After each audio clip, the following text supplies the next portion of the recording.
সোহরাওয়ার্দী উদ্যানে জামায়াতে ইসলামীর জাতীয় সমাবেশে বক্তব্য রাখছেন দলটির আমির ডক্টর শফিকুর রহমান। সরাসরি যাচ্ছে সেখানে। তারা এই আয়োজনে আসতেই পারেননি। আসার পথেই আল্লাহ তাআলা তাদেরকে তার কাছে তুলে নিয়েছেন। আরেকজন ভাই এখানে অসুস্থ হয়ে তিনিও ইন্তেকাল করেছেন, শাহ আলম। মহান রবের দরবারে দোয়া করি আল্লাহ তাআলা তাদের উপর রহম করুন, তাদেরকে ক্ষমা করুন, জান্নাতুল ফেরদাউসের নিয়ামত তাদেরকে দান করুন, তাদের আপনজনদেরকে আল্লাহ তাআলা সবরে জামিল আতা করুন। সম্মানিত ভাইয়েরা, আবু সাইদরা যদি বুক পেতে না দাঁড়াতো, এই জাতির মুক্তির জন্য যদি বুকে গুলি লুফে না নিত, হয়তোবা আজকের এই বাংলাদেশটা আমরা দেখতাম না। ইতিমধ্যে হয়তো আরো অনেক মানুষের জীবন ফ্যাসিবাদীদের হাতে চলে যেত। 24-এ জীবন বাজি রাখা এই যুদ্ধটা যদি না হতো, তাহলে আজকে যারা বিভিন্ন ধরনের কথা এবং দাবি দাওয়া পেশ করছেন, তারা তখন কোথায় থাকতেন? অতএব আসুন, যাদের ত্যাগের বিনিময়ে আল্লাহ তাআলার এই নিয়ামত পাওয়া, তাদেরকে যেন অবজ্ঞা এবং অবহেলা না করি। শিশু বলে তাদেরকে যেন তুচ্ছ তাচ্ছিল্য না করি। অহংকার বলে অন্য দলকে যেন তুচ্ছ তাচ্ছিল্য না করি।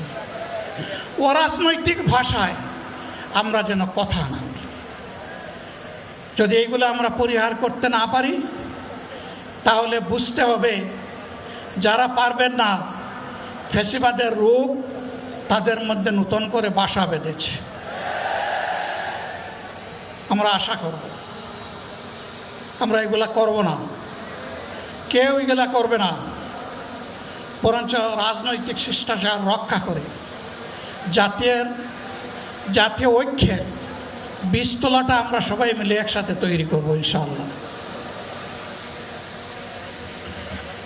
সম্মানিত ভাইয়েরা, আসরের নামাজ আসন্ন। আরো অনেক বক্তা ছিলেন, তাদেরকে আমরা দিতে পারি নাই, আমরা দুঃখিত। এজন্য আমার লম্বা কথা বলার সুযোগ নেই। যারা এখানে কথা বলেছেন, তারা আমার মনের কথাগুলোই তুলে ধরেছেন। আমি শুধু বলতে চাই, আগামীর বাংলাদেশটা কেমন হবে? আমি বলি আরেকটা লড়াই হবে ইনশাআল্লাহ। একটা লড়াই হয়েছে ফ্যাসিবাদের বিরুদ্ধে, আরেকটা লড়াই হবে দুর্নীতির বিরুদ্ধে ইনশাআল্লাহ। এই দুর্নীতির মূল উৎপাটন করার জন্য যা দরকার, আমরা তারুণ্য এবং যৌবনের শক্তিকে একত্রিত করে সেই লড়াইয়েও ইনশাআল্লাহ আমি জয়লাভ করব। প্রিয় ভাইয়েরা, জামাতে ইসলামী যে দুর্নীতিমুক্ত সমাজ গড়বে, তার প্রমাণ কি? তার প্রথম প্রমাণ হচ্ছে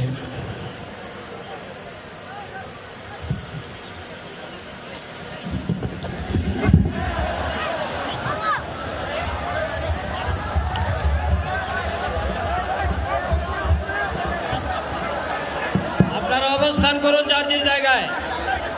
আপনাদের সব কিছু দেখার সঙ্গে জায়গা স্থান পরিবর্তন করবেন না, সবাই জায়গায় থাকেন, সবাই তার নিজ নিজ জায়গায় অবস্থান গ্রহণ করেন, সবাই তার নিজ নিজ জায়গায় অবস্থান গ্রহণ করেন। আপনারা নিজ নিজ জায়গায় থাকুন, প্রয়োজনীয় দিক নির্দেশনা দেওয়া হবে। আপনাদের উত্তেজিত উদ্বেলিত হওয়ার কোনো কারণ নেই।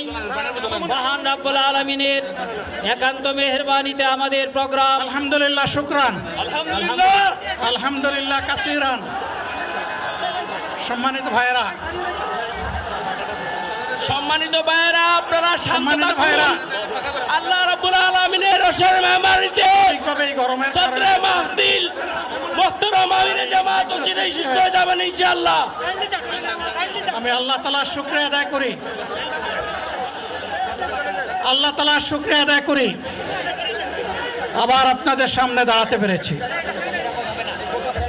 আমি বলেছিলাম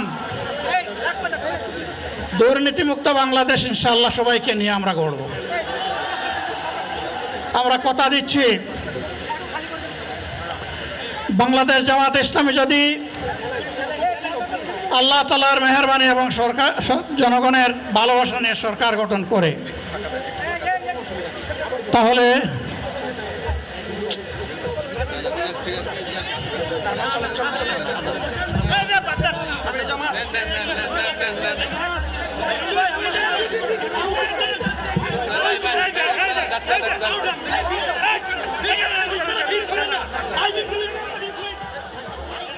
আপনারা নিজ নিজ জায়গায় অবস্থান করুন।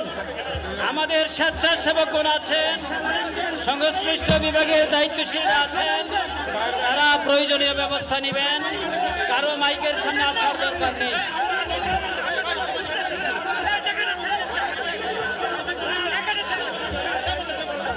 আপনারা অবস্থান করুন নিজ নিজ জায়গায়।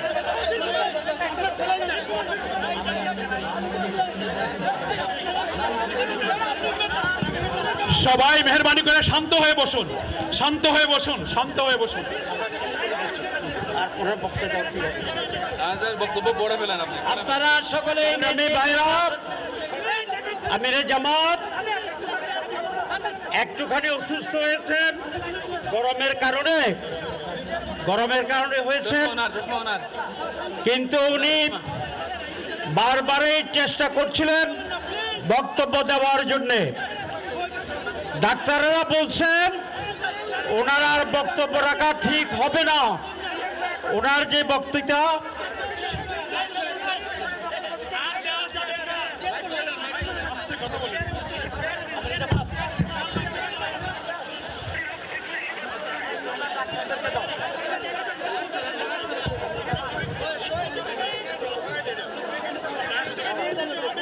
আপনারা নিজ নিজ আসনে উপবেশন করুন। সংগঠনের দায়িত্বশীলগণ প্রয়োজনীয় দিক নির্দেশনা দিবেন।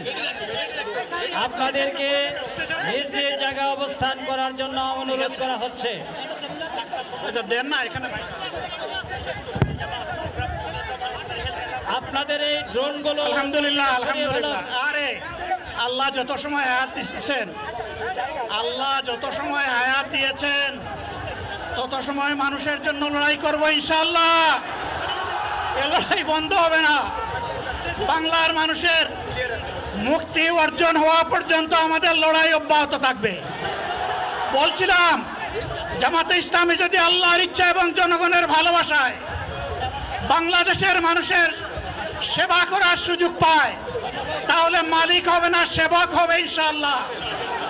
আজ আমি ঘোষণা দিচ্ছি, লক্ষ জনতাকে সাথে নিয়ে বাংলাদেশ জামাতে ইসলামী থেকে যারা আগামীতে সংসদ সদস্য হিসাবে নির্বাচিত হবেন, আরে তারা কথা বন্ধ করেন, আপনারা কথা বন্ধ করেন, সবাই বসে পড়েন, সবাই বসেন, বসেন, কেউ দাঁড়াবেন না, সবাই বসেন।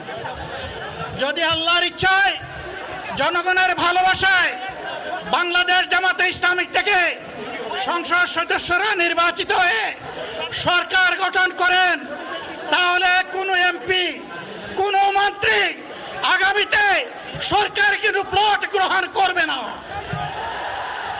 কোনো এমপি এবং কোনো মন্ত্রী ট্যাক্সবিহীন কোনো গাড়ি চড়বে না।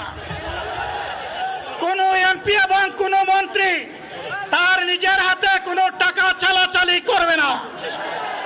কোনো এমপি এবং কোনো মন্ত্রী যদি তার নির্দিষ্ট কোনো কাজের জন্য বরাদ্দ পেয়ে থাকেন, কাজ শেষ হওয়ার সাথে সাথে বাংলাদেশের 18 কোটি মানুষের কাছে তারা তার প্রতিবেদন তুলে ধরতে বাধ্য হবেন।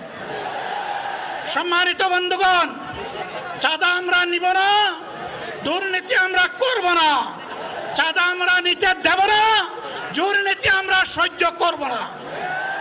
এই বাংলাদেশটাই আমরা দেখতে চাই।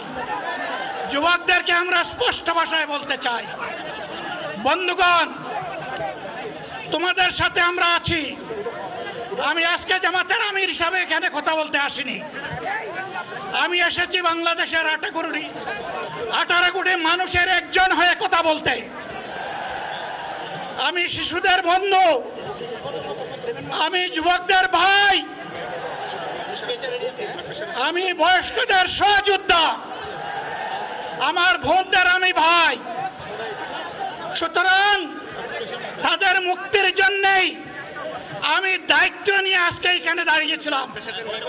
আল্লাহর ইচ্ছা শরীর আমাকে সাময়িকভাবে সহযোগিতা করে নাই, এটাও আল্লাহর ইচ্ছা যে এখন আল্লাহ আমাকে কথা বলার সুযোগ দিচ্ছেন। আমি বলতে চাই, বাংলাদেশের নির্দিষ্ট কোন শ্রেণীর মুক্তির জন্য আমাদের এই লড়াই নয়।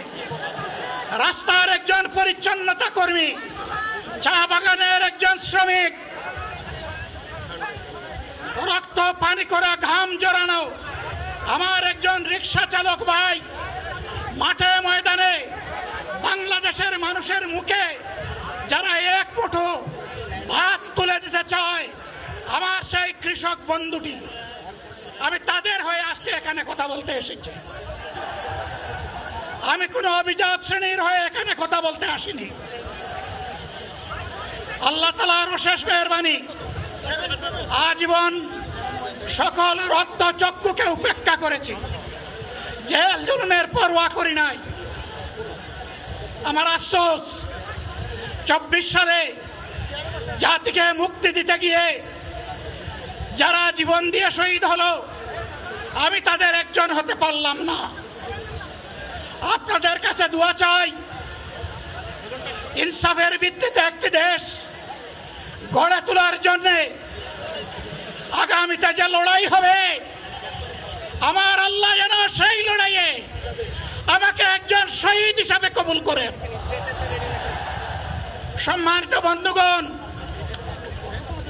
আমাদের প্রিয় শহীদ নেতৃবৃন্দ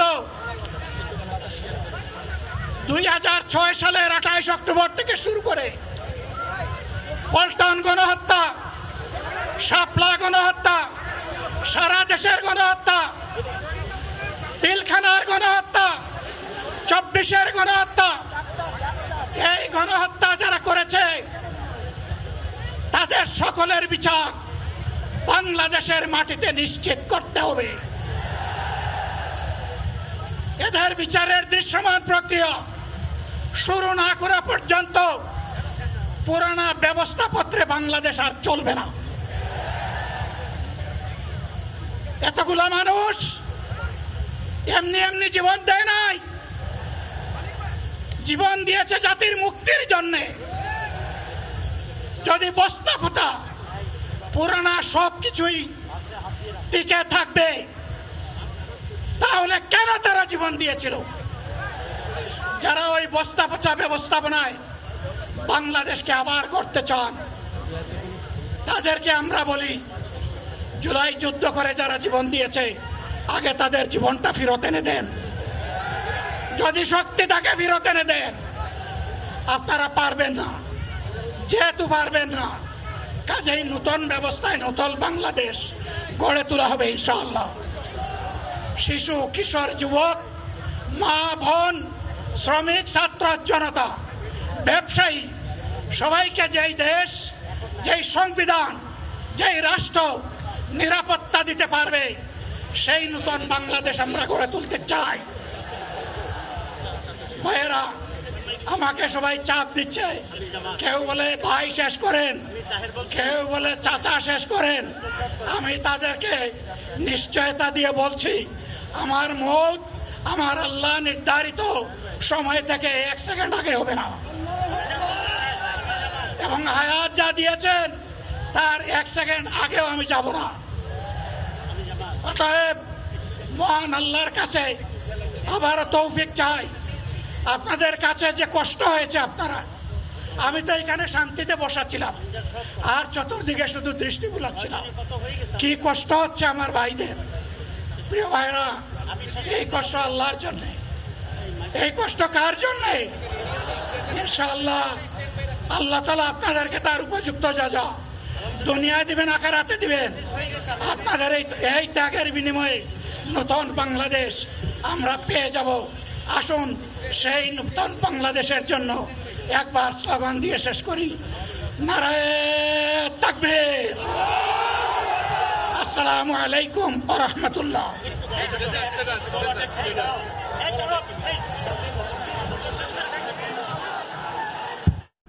সোহরাওয়ার্দী উদ্যানে জামায়াতে ইসলামীর জাতীয় সমাবেশে বক্তব্য রাখছিলেন দলটির আমির ডক্টর শফিকুর রহমান। আমরা এতক্ষণ সরাসরি ছিলাম সেখানে।